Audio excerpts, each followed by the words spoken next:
Economics in Bengali চ্যানেলে আপনাদেরকে সবাইকে আরেকবার স্বাগত জানাই। আজকে আমরা যে বিষয়টি নিয়ে আলোচনা করতে চলেছি, গাজায় গণহত্যা ডুবন্ত অর্থনীতির একমাত্র সম্বল। আপনারা শুনেছেন হয়তো যে গত 18ই মার্চ যুদ্ধবিরতি লঙ্ঘন করে ইসরায়েল আবার গাজার উপর গণহত্যা শুরু করেছে। গত 2023-এর অক্টোবর মাস থেকে এই যে চলছিল, তাতে যুদ্ধবিরতি ঘোষণা হলেও আবার পুনরায় এই গণহত্যা শুরু হয়েছে। এই ঘটনার পেছনে অর্থনৈতিক কি কারণ রয়েছে সে নিয়েই আজকে আমরা আলোচনা করব। তো প্রথমেই যে বিষয়টা, আমাদের মধ্যে অনেকেই কনফিউশন থাকে যে যুদ্ধ নাকি এটা গণহত্যা,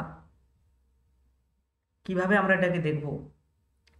আপনারা যদি দেখেন যে এটাকে যে পশ্চিমী মিডিয়া মারফত মূলত হামাস এবং যে ইসরায়েল তাদের মধ্যে যুদ্ধ হিসেবে প্রচার করা হয়, কিন্তু বাস্তবে যে ক্ষয়ক্ষতির পরিমাণ সেটা যদি আমরা একটু লক্ষ্য করি এখানে কিছু ডেটার মধ্য দিয়ে, যে ইসরায়েল এবং অপোজিটে প্যালেস্টাইনের যে অংশ গাজা এবং যে প্যালেস্টাইনের যে মূল ভূখণ্ডগুলি রয়েছে সেখানে কাদের বেশি ক্ষয়ক্ষতি হয়েছে।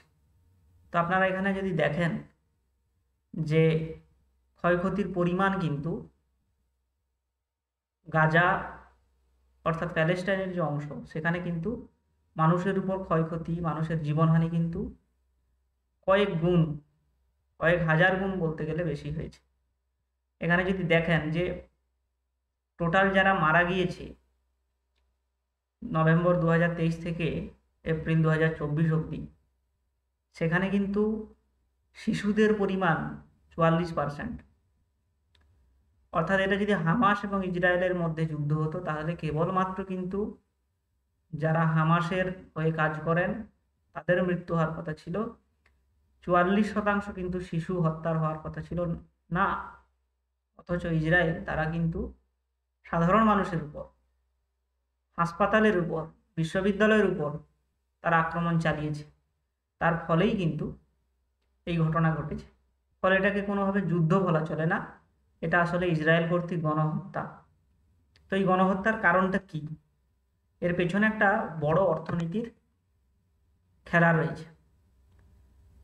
আমরা যদি দেখি যে ইসরায়েল এবং যে প্যালেস্টাইনের যে মূল কনফ্লিক্ট, সেখানে আমরা যদি দেখি যে ইসরায়েল মূলত তাদের মধ্যে যে ইহুদিপন্থী যে উগ্র মনোভাব রয়েছে সেইটাকে তারা হাতিয়ার করে এই গণহত্যা চালাচ্ছেন।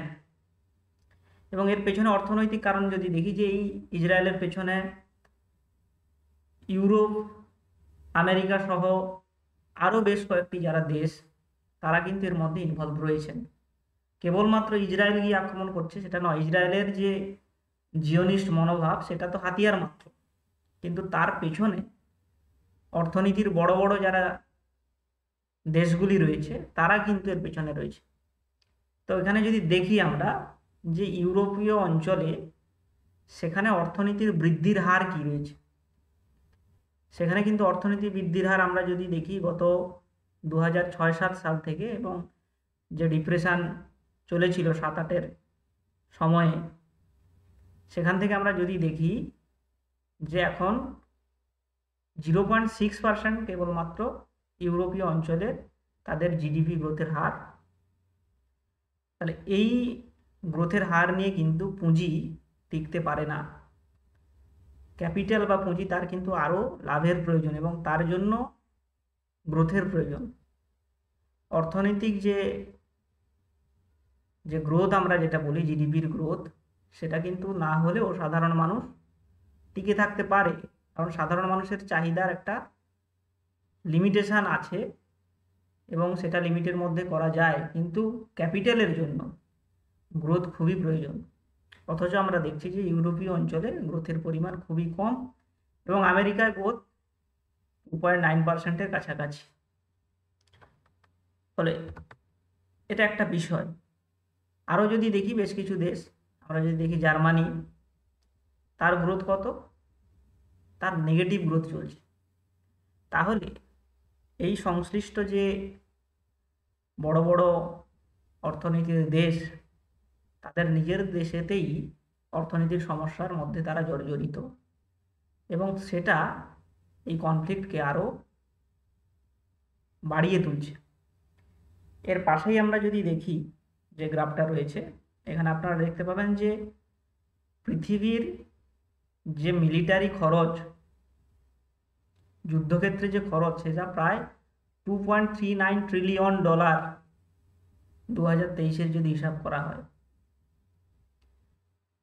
আমাদের ভারতবর্ষের মতো দেশ কয়েকদিন আগে $3 ট্রিলিয়ন যে ইকোনমি, সেইটা পের করে আমরা এসেছি। ফলে এত পরিমাণ অর্থ কিন্তু বিনিয়োগ হচ্ছে কোথায়? মিলিটারি খাতে, যেটা কোনোভাবেই সমাজ কল্যাণের কাজে ব্যবহৃত হচ্ছে বলে কেউ বলতে পারে না। সারা বিশ্বের সবাই এটা এক বাক্যে স্বীকার করবে যে মিলিটারি খাতে খরচের মধ্য দিয়ে বিশ্বের কোনো না কোনো অংশে মানবতার উপর, মানুষের উপর হামলা, মৃত্যু, যন্ত্রণা, বর্বরতা এগুলোই কিন্তু এর মধ্যে জড়িয়ে আছে। এবং এই $2.39 ট্রিলিয়ন যে মিলিটারি খরচ, তার মধ্যে একটা বড় অংশের খরচ করে হচ্ছে ইউনাইটেড স্টেটস অফ আমেরিকা। প্রায় $1 ট্রিলিয়নের কাছাকাছি, 960 বিলিয়ন খরচ করে হচ্ছে ইউনাইটেড স্টেটস। তাহলে এই যে ইসরায়েল এবং আমেরিকার মধ্যে কিন্তু কোনো পার্থক্য নেই। আমরা দেখেছি, সংবাদ মাধ্যমে প্রকাশিত হয়েছে যে আমেরিকা বোমা পাঠিয়ে দিচ্ছে সাধারণ মানুষের উপর আক্রমণ করার জন্য।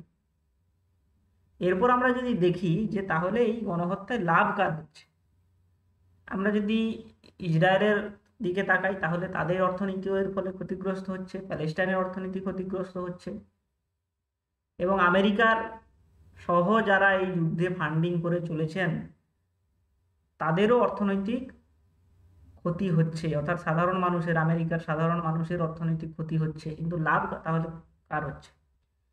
এইখানে আপনারা যদি দেখেন তাহলে দেখতে পাবেন যে আমেরিকা প্রায় 43%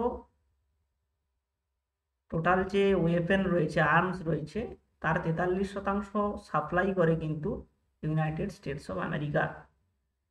এবং এখানে আমি আমেরিকার প্রথম 5খানা কোম্পানি যারা এই অস্ত্রশস্ত্র তৈরি করে, যারা অস্ত্রশস্ত্র এক্সপোর্ট করে, তাদের এখানে আমি তালিকা দিয়েছি, আপনারা দেখতে পারেন। অর্থাৎ এই যুদ্ধের ফলে কিন্তু আমেরিকার এই যে কয়েকজন পুঁজিপতি, শুধু আমেরিকা নয়, তার সাথে অন্যান্য দেশ রয়েছে যারা অস্ত্র ব্যবসা করে, তাদেরই কিন্তু আখেরে লাভ। তাহলে এই অস্ত্র উৎপাদন যদি হয় এবং তা যদি ব্যবহার না হয় তাহলে কোম্পানিগুলি ডুবে যাবে। সেই কারণে ইসরায়েলের মধ্যে যে জিওনিস্ট ভাবনা রয়েছে সেইটাকে হাতিয়ার করে সাধারণ মানুষের উপর, গাজায় সাধারণ মানুষের উপর, প্যালেস্টাইনের সাধারণ মানুষের উপর আক্রমণ চালানো হচ্ছে, এবং তার মধ্য দিয়ে এই যে পুরো অর্থনৈতিক পরিকাঠামো যাতে না ধসে পড়ে সেই ব্যবস্থা করা হয়েছে।